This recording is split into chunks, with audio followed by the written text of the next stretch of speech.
On this episode of Hey Hey Linda Purrs, Linda interviews songwriter and keyboardist Jamie Cauley. Enjoy. Well, I'm here today with Jamie Cauley, who's from Madison. We're neighbors. Yeah. We're not that far away, No, no. And you're right there where I love going into the Sam Ash music store there. And you just probably pop in there all the time, I bet, huh? Every now and then when I have a chance. Yeah, there's just something magical about that store. If nobody's been to the Sam Ash music store in Madison, it's humongous. It has 3 different stages. And I just went there for an award ceremony they had with their they have the TSAI, which is the Tennessee Songwriters International Association, that works out of the Sam Ash store. So when they do their award presentations every year, they do them right on their stages there and everything. So it's like if you haven't been there, I think you need to go check that out because it's not your ordinary music store. So when you go in there, so I understand you play keyboard. Right. So I've seen a lot of they have these smaller pianos and keyboards in there. And so what kind of instrument do you play when you're out in public? And Well, let's say I usually prefer Yamaha pianos. okay, like a real piano? Just a keyboard brand. Okay, oh, keyboard Yeah, brand. keyboard. Okay. They make acoustic and keyboards.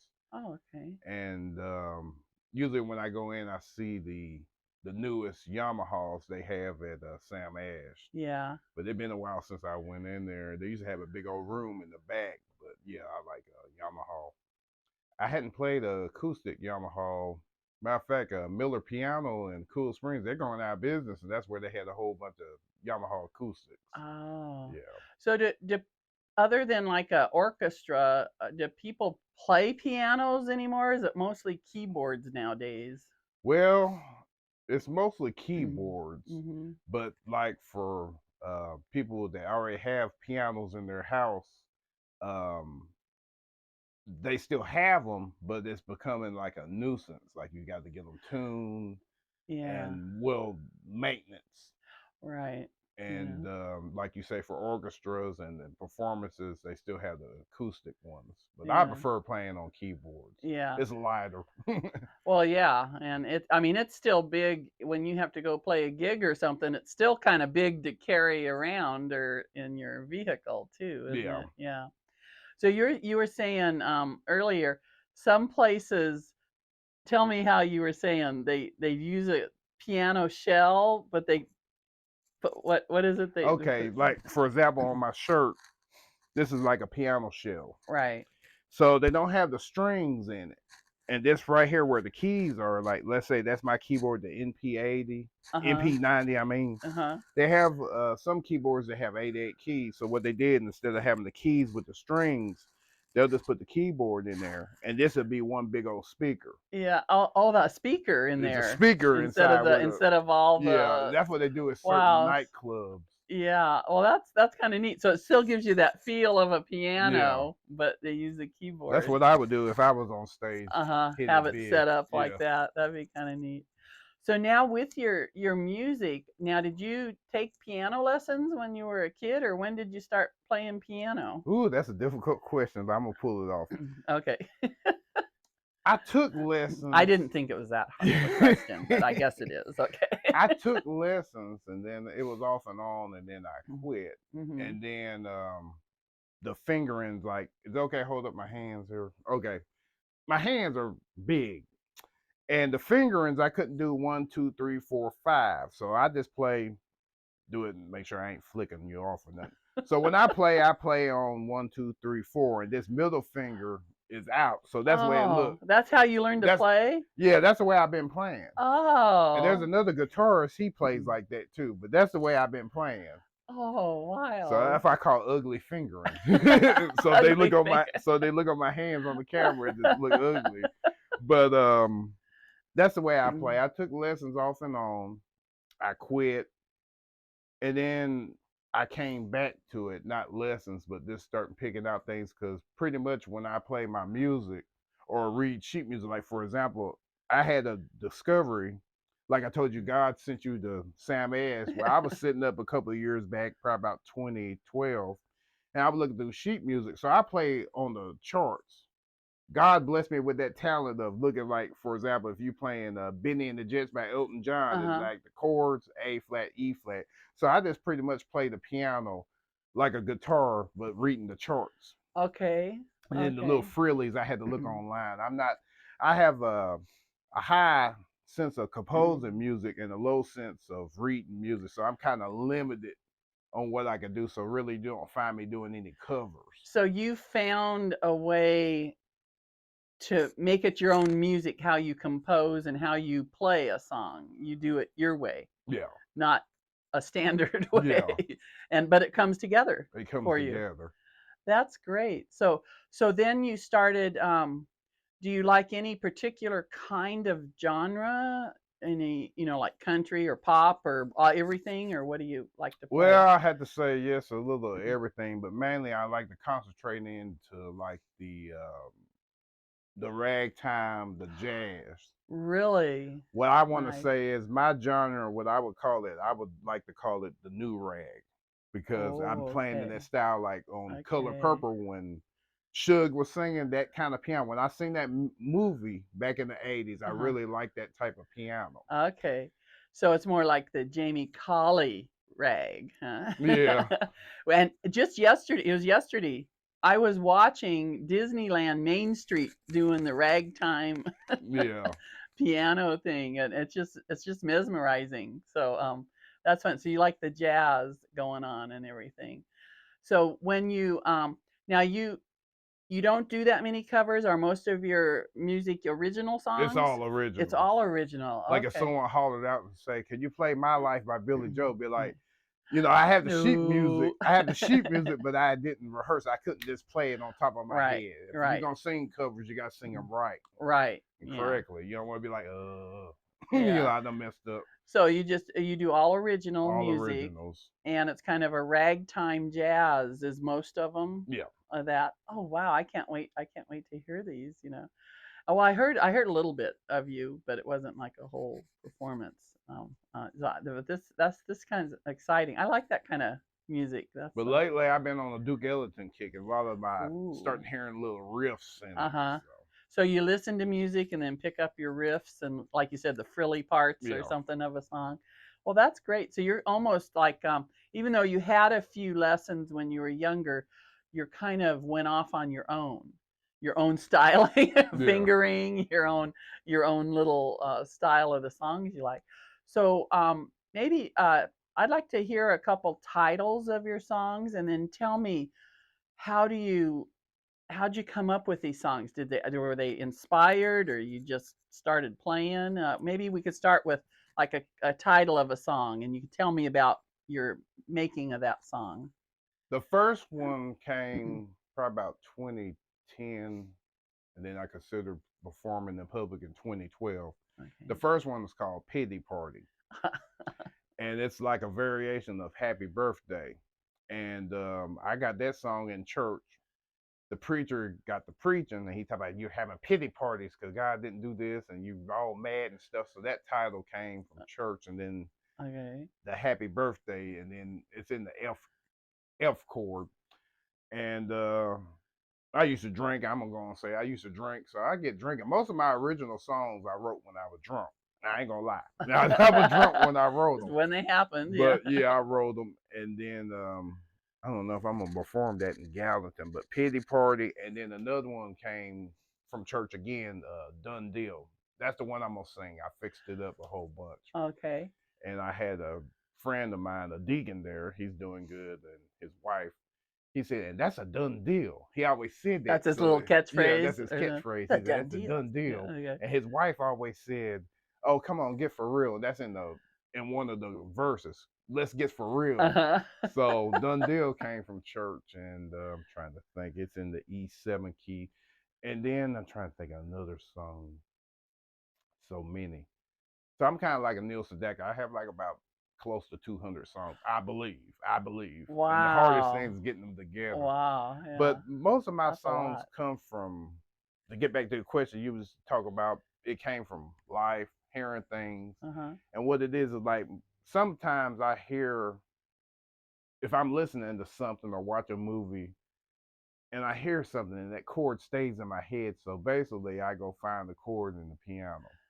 Kind of Okay. like sometimes I do like John Lennon. I get up in the middle of the night and write it out. You're hearing something. I'm hearing it. Yeah. And I write the, kind of like Mozart before he died in the Requiem, write out the first beginning sketches so someone else can do it. But I'm here, so I write out the notation. So that way, sometimes if I stay up late at night, wake up in the morning, and go tell my wife about it, be like, "What did I write?" I call that like dreaming hangover. That's what I call it. But I write it down and then I come out with lyrics. I use other words, writing the song, and then get the right lyrics, like this go with this, and this pretty much proofreading like poetry, Yeah. So that's what I do. So does the music, it sounds like the music kind of comes to you first and then you kind of work on the lyrics? Yeah. So it kind of comes like that. You're speaking of Mozart. I just noticed on Netflix they're playing Amadeus. Did you ever see that movie? Oh Lord, yeah. Yeah, I love that movie. So I just noticed it was such a it was such a great movie, and I'm gonna watch it again. Yeah. And then when you're talking about your kind of dreaming lyrics, my favorite Beatle was Paul McCartney, and I got to one of his concerts, and he is telling a little story. I got to one of his concerts late, not with the Beatles, just him by himself. Yeah. Is a Mother's Day gift, good Mother's Day gift from my son. That was great. But he was telling the story, that song Yesterday, all my troubles seem so far away. Well, he woke up with that song, and he thought, I'm sure I've heard it somewhere and it's just stuck in my head. So for weeks, he went to everybody he knows. Is this song on the radio? Have you heard this song? He thought he had to have heard it from somewhere, but he just woke up with it. And then he finally, well, I guess it's an original song. I dreamt this song, So I didn't know it came from a dream. Yeah, he was explaining that one. So that Yesterday song came from that. And he was sure he had heard it somewhere because he didn't know where it came from, but he had woke up with it. And I know sometimes you gotta, in the middle of the night, you hear some lyrics or like chords or whatever, you have to do something about it. Then you think, oh no, I'll remember that in the morning. Nope, you won't. You got to get up when something goes in your head like that. You know? So that's a neat process, and I'm really looking forward to your songs. And they sound do they, because it's a jazzy type song, that's upbeat and everything. They're pretty much upbeat songs? Or? I have some upbeat, some mid-tempo. I have a song, I'm not gonna perform it there, but it's called It's a Cold Day. And I'm a recovering alcoholic, but it talks about this guy and his girlfriend never quit drinking. So what happened was, well, he was sober, but his girlfriend just kept drinking. And what happened was she died in her car. She aspirated, and this happens with a lot of the alcoholics. And she died, and he's singing about, I wish you was here and all that. So I had some real slow, sound like Requiem. Beethoven. There's one song more serious songs. And then there's one song I wrote called "It's Not Gonna Work," and it kind of remind me of the third movement of Beethoven's Eroica Symphony. Oh, okay. Like the funeral soldier march. And so, you can hear the timpani. Yeah. So you've studied some of the classic musicians, some like Beethoven, Mozart, and stuff. And I'm not originally, to tell the truth, I hadn't studied them. I know of them, but I'm not like you'll see me on PBS like I'm playing Piano Concerto No. 1 by Beethoven. But I wanted originally in my younger days wanted to be on PBS, so you would see me come out on stage. Oh, okay. Here's Eric Macaulay in your little tux or tails. Yeah. He's playing Mozart's Piano Concerto No. 27 in B flat. Crucial listen 5:45. See, I got that down. Well, if you wanna rent some tails, you can wear them at our spot. Oh no, come on. No. Yeah. Well, that's great. So where can people find you if they say they is it mostly you do gigs and people would need to come to your performances, or do people hire you for weddings or anything? Oh, no, I ain't ready for that. Okay. I would have to be like, for example, if you're like, I'm gonna be playing at our spot in Gallatin. If you have a festival or something and you want to add somebody, just like Mickey Daniel, he had a benefit going on in Waverly, and sadly to say, it was over with. About time we was on the interstate, he called, well, sent a Facebook message, said it was over with. Oh, But if you like, for Mickey, for example, like he be adding people, he'll call me up or right. send a Say, can you message, be part of can the you show? play? I said Okay. yes, and I Okay. did like several shows in West Tennessee, you know, with the Mickey And Daniel. and you know, and an keyboard adds a lot. I mean, a lot of shows, you know, nothing against it. A lot of shows are guitar, Mm-hmm. maybe some drums, and maybe a bass player or whatever. But there aren't tons of keyboard players, you know. So that's what makes it really. It makes it unique because you can have guitar, guitar group, guitar. Oh, keyboard player. Yeah. And like next week we're having a saxophone player that plays country and soul. I seen that on Yeah. your poster on Facebook. Yeah.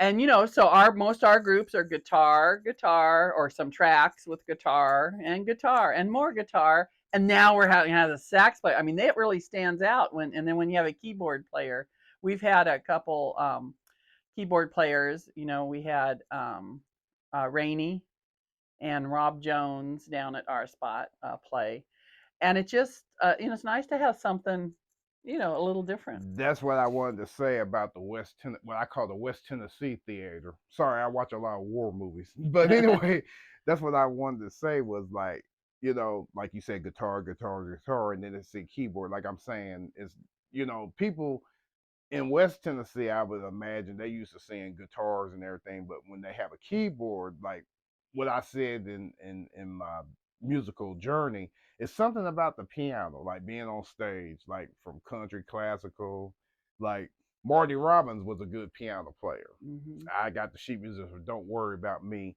And it's just something about the piano that gets people attention. And I just hope maybe one day if I see a little person or mid-sized person, they be like, you know, I want to play piano like Jamie Cauley. Yeah. Yeah. You know, Nice. I want to aspire. Just like I tell you this right quick. Back in the 80s, we were watching Friday night videos on NBC in Smyrna, Tennessee. But anyway, Elton John came up and he had this song, I'm Still Standing. And I looked at that. I said, wow, how he just do that. I'm still standing. You know, how he was doing that. And I do have a straw boulder hat, by the way. But anyway, I seen him doing that. And I said, I want to play piano. I don't want to be Elton John. I want to be playing the piano on stage. Just something about that. So that's, yeah, that's a good point what you brought up. I think when I think of piano players, I think of Jerry Lee Lewis. The Killer. Yeah. I even think of Liberace. Yep. You know, some of my stuff I'll be making fun. Like I'll go home and play piano for my mama and be playing. I do have an older brother, and I'll be like hit a I can't think of that, arpeggio, adagio, something, a riff on the piano that hitting the C, and then I look at my mom and say, I wish my brother Aaron was here. Is that a Liberace? That's a Liberace. Yeah, he used to say, I wish my brother George was here. Oh, okay. Yeah. I just think it's just wonderful. I remember Liberace used to have a show on TV when I was really little. I mean, I was really little. And I just love the way he dressed and he had candelabras sitting on his piano. I thought, yeah, that's the way to do it. But I got introduced to Liberace like about the 80s, like towards the end of his life, because I was in fourth grade when he died in February. And I had to say I like some of his styles, what he do. Matter of fact, if I had a show in Las Vegas, I want to get a rhinestone suit. Ooh, that'd be nice. That'd be nice. We'd be sparkling. So what do you think about Little Richard? The Georgia Peach. Shut up. All right. He's a good idol. And he always had a greeting. When he was on the stage, he always said, I'm the beautiful Little Richard from Macon, Georgia. Well, I decided to have me a greeting. Okay. So mine will be, hi, my name's Jamie Cauley. I bring you greetings from the village of Madison. So that's like my catchphrase. Okay. Little Richard, he was a good piano player, flamboyant, similar to Liberace. Love it.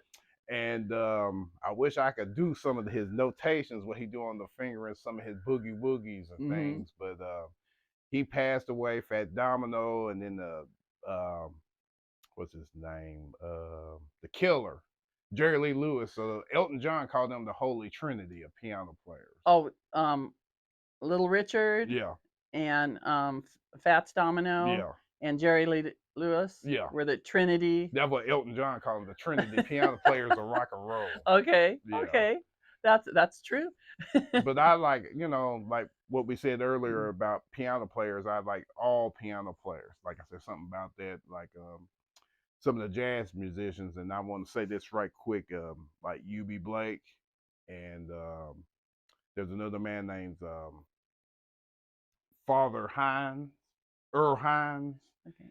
and I can't think of the man wrote Charleston back in the 20s. But anyway, I like all of them. And there was another guy named Fats Waller wrote Ain't Misbehaving. Okay. But all those old piano players Yeah. I like, and then leading up to Get rock and roll. Get a little bit from all of them. Yeah. Oh, and before we go, I want to ask you now, how can people get hold of you if they want you to come play at a festival or a gig somewhere?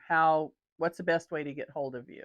Well, for right now, it has to be on Facebook. Just Okay. look me up on Facebook, Jamie Cauley. Right here. Yeah, Here right we go. there. Right there. Woo, there's his name. On Facebook. Yeah, just send me a message on Facebook Okay. Messenger, and I'll see what I can do for you to come by and perform. Okay. Have a good time. I know. That's great. Okay. Well, thank you again very much. Thank you. Okay. This episode of Hey Hey Linda Purrs is sponsored by. Come on down to Grandpa's Music at 1033 Park Street in Westmoreland. Live bluegrass, country, and gospel music every Saturday night. Shows start at 6 p.m. and admission is $8. First Fridays we feature karaoke and Grandpa's Music Jam Session 10 to 2 p.m. on the second and fourth Tuesday. New and seasoned musicians are always welcome for music lessons, so bring the whole family. Grandpa's Music at 1033 Park Street in Westmoreland.